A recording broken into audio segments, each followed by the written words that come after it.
आदाब, मैं Mohammad Amjad Ali. Prime time में आपका खैर मकदम है। नाज़रीन किराम, आरएसएस यानी कि राष्ट्रीय स्वयं सेवक संघ, इसके कर्ता धर्ता मोहन भागवत आजकल सुर्खियों में है। वजह ये कि उन्होंने मुसलमानों के ताल्लुक से कुछ कह दिया है। ये कभी कभार सेक्युलर डायलॉग भी बोल देते हैं, मगर उसके बाद फिर उनकी ड्यूटी शायद उन्हें याद आ जाती है। वो फिर जहर उगलना शुरू करते हैं। उन्होंने हाल ही में कहा कि मुसलमानों को डरने की ज़रूरत नहीं है, मगर उन्हें अपने आप को सुप्रीमेसी का जो ख़्याल है, वो ख़्याल तर्क कर देना चाहिए। कौन ये सोचता है कि हम सुप्रीम हैं या सुपीरियर है? ये इस बारे में आज बात करेंगे हम। हमारे साथ मौजूद हैं सीनियर सहाफ़ी व सोशल साइंटिस्ट व retired regional director Doordarshan Chennai, जनाब डॉक्टर शुजात अली सूफ़ी साहब। सूफ़ी साहब, आपका बीबीएन चैनल पर खैर मकदम है। शुक्रिया। जी, आपने भी सुना होगा कि मोहन भागवत ने क्या कहा है। ये डायलॉग को आप कैसे देखते हैं? देखिए, मैं खुद बताते खुद शुजात अली बताते खुद कम से कम 52 साल से आरएसएस के सरबराह को सुन रहा हूँ। जी। 52 साल पहले जो राग ये लोग अलापते थे, वही राग बार-बार रिपीट हो रहा है। हुँ, तो मैं ये समझता हूँ कि इस पर तबसरा करना वक़्त ज़ाय करना। हुँ। जमहूरियत है, हिंदुस्तान में जमहूरियत है। वो लोग जमहूरियत को नहीं मानते, हम जमहूरियत को मानते हैं। तो जमहूरियत को मानने वाले इस तरह की तंजीमों की हर तरह के राग को बर्दाश्त करते हैं, क्योंकि हिंदुस्तान एक ऐसा मुल्क है, यहाँ पर हर एक को बोलने का हक है। और उनके बोलने से क्या फ़र्क पड़ता है? उनकी हैसियत क्या है, मुझे ये बताइए? क्या वो कोई सरकारी हैसियत रखते हैं या कोई कानूनी हैसियत रखते हैं या फिर वो कोई एग्जीक्यूटिव हैं कोर्ट के? क्या हैं क्या वो? वो एक इंडिविजुअल हैं, उनके अपने थॉट्स हैं, वो कहते रहते हैं। जी, इसलिए कहते रहते हैं, उनकी जो बिटिया है भारतीय जनता पार्टी की, जी। उसको कोई ना कोई चारा होना है, हुँ, क्योंकि उनका जो चारा आखिरी चारा जो होता है, वो कम्युनल एजेंडा ही होता है। जी, अब देखिए, राम मंदिर की बात की जाती थी, राम मंदिर बन रहा है। अब उसके बाद ये कहेंगे कि भाई अब हम जो है इसका इनॉग्रेशन करने वाले हैं। हो सकता है कि पूरे मुल्क को वंदे भारत ट्रेनों से जोड़ा जाए, अयोध्या को पूरे मुल्क से ये हुँ, जो है वंदे मातरम ट्रेन्स आए अयोध्या को, टूरिज्म किया जाए, फिर से वोट बटोरा जाए। हुँ। और जो आपने सवाल किया सुप्रीमेसी का, कौन सुप्रीमेसी का इज़हार कर रहा है? कौन जी, सुप्रीमेसी का एटीट्यूड अपनाया हुआ है? जी। आला ज़ात के हिंदुओं का एक ऑर्गेनाइजेशन है जिसका नाम आरएसएस है। उनके पास एहसास सुप्रीमेसी है। जी, बल्कि उन्होंने ये भी कहा कि हिंदू तबका पिछले 1000 साल से लड़ रहा है। किससे लड़ रहा है साहब? जी, साबित हो रहा है कि आला ज़ात के हिंदू दलितों से लड़ रहे हैं।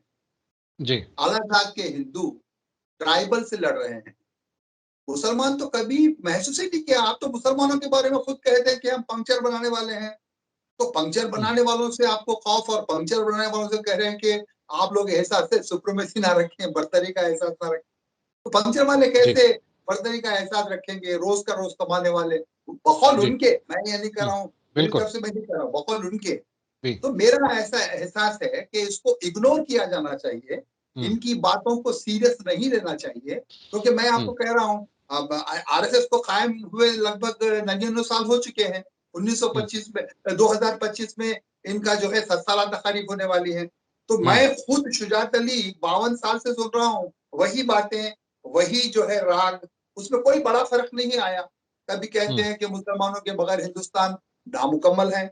यकीनन हिंदुस्तान हुँ। नामुकम्मल है उनके सोच के मुताबिक, क्योंकि अगर मुसलमान नहीं रहेंगे तो वो हिंदुओं को डराएंगे किस लिए? किस तरह से डराएंगे? बिल्कुल। वो जी, मुट्ठी भर मुसलमानों से मेजॉरिटी को डराते हैं वोट के खातिर। तो इनके पास कोई एजेंडा नहीं है, कोई मईशत का एजेंडा नहीं है, कोई जी, बेरोजगारी का एजेंडा नहीं है, मुल्क में एनवायरनमेंट को किस तरह से साफ किया जाए उसका एजेंडा नहीं है। दिल्ली जो है गैस चैम्बर बन गया है, उसके जी, लिए इनके पास कोई एजेंडा नहीं है। तालाबों को, जी, नहरों को, दरियाओं को जोड़ने का कोई एजेंडा नहीं है, खाली बकवास है कागज पर। रियल एजेंडा हुँ, इनका ये है कि हिंदू मुस्लिम किया जाए, शमशान घाट, कब्रिस्तान किया जाए, पाकिस्तान, हिंदुस्तान कहा जाए और बटोरे जाए। तो हर चीज का जी। एक वक्त होता है। तो ये लोग हम्म, अब सैचुरेशन की जो है सिचुएशन में आ चुके हैं। जी। जी। जैसा कि आपने कहा कि जो है खुद ही कहते हैं कि घर वाले हैं और खुद ही कहते हैं कि अपना सुपीरियर होने का ख्याल छोड़ दें। तो क्या ये दिमागी खलल है कि इस किस्म की मुतज़ाद बातें इनके ज़हनों में आती है? अवाम अवाम अवाम वही तो कह रहे हैं ना, हुँ, इसीलिए अवाम संजीदा नहीं ले रहे हैं। अब ये हुँ, दावा करते हैं कि लाखों शाखाएँ हैं। हमने तो कोई शाखा नहीं देखी। बचपन में शायद हुँ, देखी थी, चड्डी और लाठी में देखी थी, लेकिन अब तो हुँ, कोई शाखा नज़र नहीं आती। अब तो कोई मशक्कत नज़र नहीं आती और लाठी से आप किसको डराते हैं। बहरहाल बोलने का मतलब ये है कि इनको अब कोई जो है संजीदगी से नहीं ले रहे हैं। अवाम इनको हुँ, संजीदगी से नहीं ले, और ये बहुत जी, बड़ा प्लस पॉइंट है हिंदुस्तान के लिए, हिंदुस्तान की अज़मत के लिए, हिंदुस्तान की बक़ा के लिए, हिंदुस्तान की खूबसूरती के लिए। ये बहुत ही अच्छा पॉइंट है कि इनको जी, संजीदगी से नहीं लिया जा रहा। जी, जी। सारी दुनिया जानती है कि अब मुसलमान जितनी मुनकसिर कौम कोई नहीं है। आप मसाजिद में सारी दुनिया में मसाजिद में जाकर देख लें, एक ही सफ में खड़े हो गए महमूद और अयाज़, ना कोई बंदा रहा, ना कोई बंदा नवाज़। हर तबके का, हर पेशे से ताल्लुक़ रखने वाला, अमीर, गरीब, छोटा, बड़ा, काला, गोरा, हर किस्म के मुसलमान एक सफ में खड़े होते हैं और बेशक। ज़मीन का सजदा करते हैं। जो ज़मीन का सजदा करते हैं, वो अपने आप को बड़ा कैसे समझते हैं, ये तो उल्टी बात हो गई। देखिए सजदा ये करना इस बात की दलील है। नहीं, ज़बानी वंदे मातरम कहना और सरज़मीन का बोसा लेना, कितना बड़ा फ़र्क है। वो ज़बानी जी, कहते हैं, जबकि हम 5 वक़्त की नमाज़ों में कई रकातों में अपनी पेशानी को इस धरती से जो है जोड़ते हैं। हुँ, तो आप आपका जो सवाल है उसी में जवाब है। हुँ, जवाब हुँ, ये है कि हम इस मुल्क की मिट्टी का हिस्सा हैं। जी, और जहाँ तक मुसलमानों का सवाल है, जहाँ तक एतिक़ाद का सवाल है, ईमान का हुँ, सवाल है, पूरे दुनिया में जो है मुसलमान हैं, तो हुँ, हिंदुस्तान में भी मुसलमान हैं, तो परेशानी क्या है? किस बात की जी, परेशानी है आप?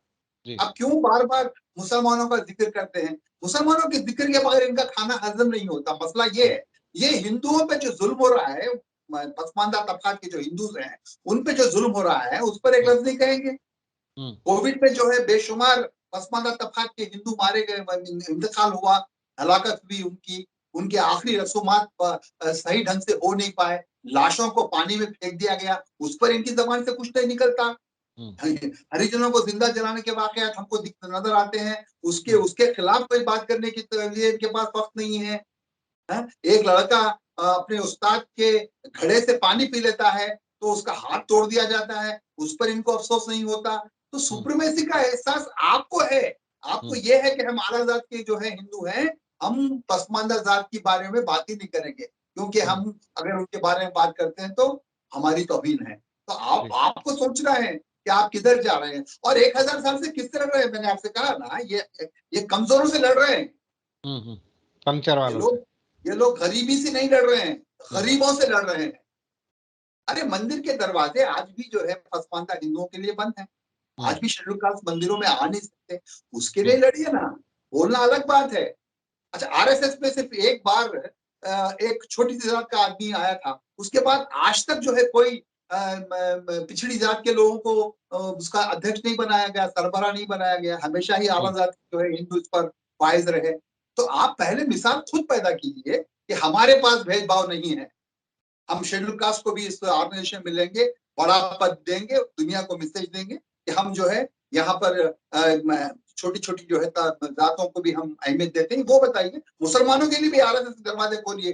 कहिए कि जी, ये आरएसएस जो है कोई फ़िरका परस्त तंज़ीम नहीं है, ये हिंदुस्तान की तरक्की के लिए काम करती है, हिंदुस्तान के इत्तेहाद के लिए काम करती है, हिंदुस्तान में प्यार-मोहब्बत बाँटती है। मुसलमानों को भी बुलाइए आप अपनी शाखाओं में। जी। जैसा क्या कि क्या जैसा कि आपने कहा कि पिछड़ी ज़ात के लोगों को मंदिर में आने देना चाहिए। मैं तो ये कहूँगा कि मंदिर का पुजारी बनाना चाहिए। बेशक, बेशक, अगर बेशक। कोई नेक है, शरीफ है और परहेज़गार है और वो सारे श्लोक वग़ैरह सब जानता है, उसको तालीम है, तो क्यों उसको जो है मंदिर का पुजारी नहीं बनाया जाता? तो मैं वही तो कह रहा हूँ ना कि इनके इनके बातों में और अमल में बहुत बड़ा तजाद है। तो जी। आप जो हम उनसे इसलिए नहीं कहेंगे कि उनकी वो अपनी तंजीम है, वो जो चाहे कर लें। हम्म। लेकिन एक बात ये है कि जबान जबान से भी कुछ आग लगाना एक तरह का टेररिज्म है। तो जी, ये लोग वर्बल वर्बल टेररिज्म पे यकीन रखते हैं, मुझे ऐसा लगता है। बिल्कुल सही फरमाया आपने। अदरवाइज ताकत का जो है गलत इस्तेमाल नहीं करते वो। बिल्कुल, आप जी। जबान से लोगों को जो है ठेस पहुंचा रहे हैं। जी, आप जैसा कह रहे हैं कि इनकी बातों को क्या अहमियत देना, इनसे कुछ फ़र्क नहीं पड़ने वाला है, तकरीबन 100 साल से यही ज़बान बोल रहे हैं और यही अंगार उगल रहे हैं। मौजूदा दौर में चूँकि सोशल मीडिया है, जिससे जो है हर कस और नाकस ऐसे स्पीचेस को जो है सुनता है, तो वो गलत इसका मीनिंग ना निकाल लें और मुसलमानों के ताल्लुक से गलतफ़हमी ना पाल लें, इस वजह से हम ये डिस्कस करते हैं। देखिए, राहुल गांधी की जो भारत जोड़ो यात्रा है, हुँ। उसका फीडबैक ये मिल रहा है, लोगों में जोश है एक तरह का। जी। मोहब्बत मोहब्बत का एक जो जज्बा था, जो कहीं गुम हो गया था, कई सियासी वजूहात की वजह से, वो जज्बा फिर से जो है जन्म ले रहा है। लोग एक दूसरे के करीब आ रहे हैं। भारत जोड़ो यात्रा का बहुत बड़ा असर पड़ा है। तो यहाँ पर इनको परेशानी है कि भारत जोड़ो यात्रा अगर और भी स्ट्रांग हो जाए, तो हमारा जो वोट बैंक है हिंदुत्व हुँ। का, लिमिटेड ही हिंदू, इनका वोट बैंक बहुत बड़ा वोट बैंक नहीं है। अगर जी। इनको 30% पहले वोट मिले थे हुँ। 2014 में, जी। उसके बाद 2019 में 37 वोट मिले, 37% वोट मिले।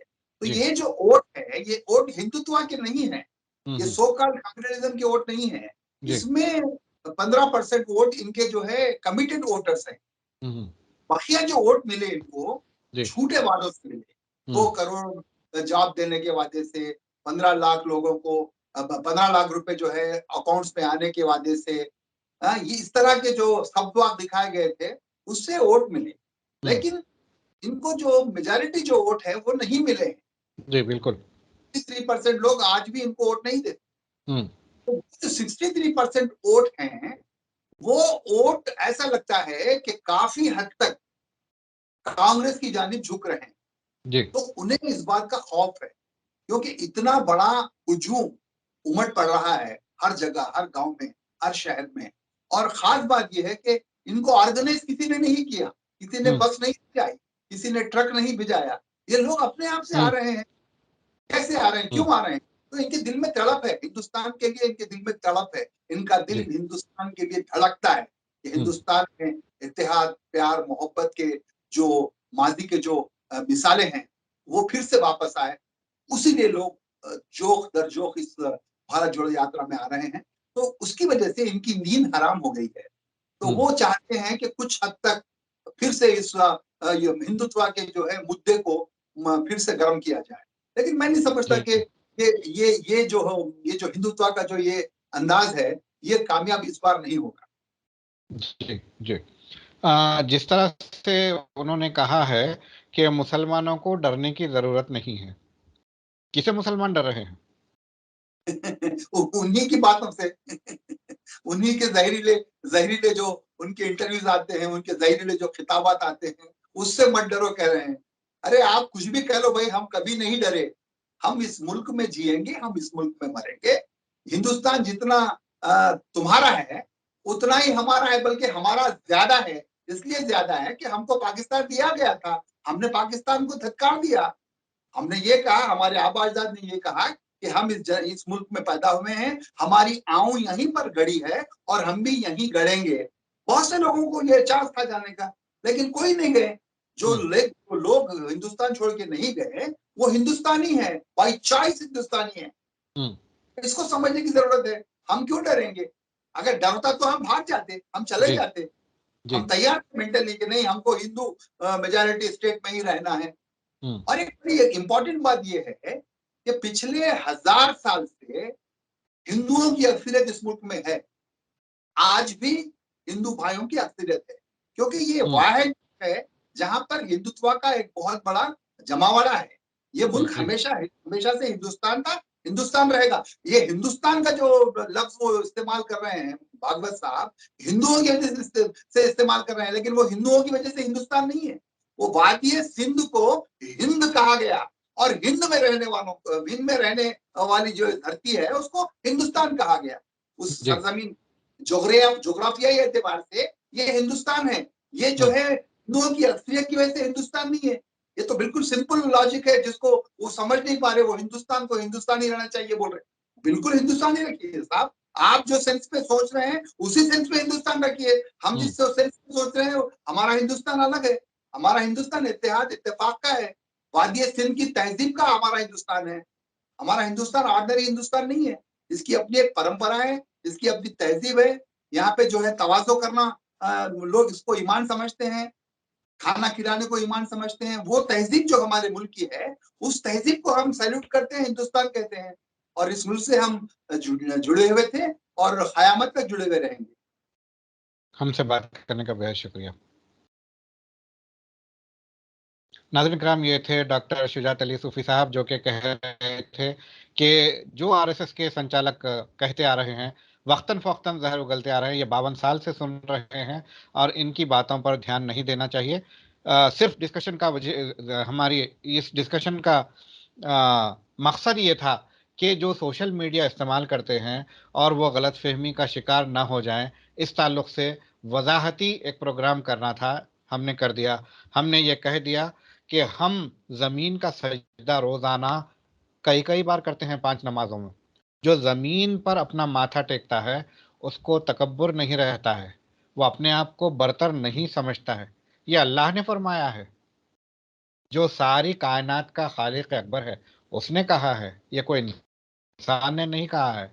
तो ऐसे में तकब्बुर ढूँढना, ये आपकी अंडरस्टैंडिंग की कमी है और ये आप जो डर की बात कर रहे हैं, डर तो आप ही फैला रहे हैं और हम किसी से डरने वाले नहीं। यह पैगाम है डॉक्टर शुजात अली सूफ़ी का। अब देखना यह है कि अवाम इसको किस तरह से लेती है, अवाम किस तरह से पॉज़िटिवली काम करती है, ताकि मुल्क हिंदुस्तान की सालमियत बरकरार रहे। हमें दीजिए इजाज़त। शब बख़ैर।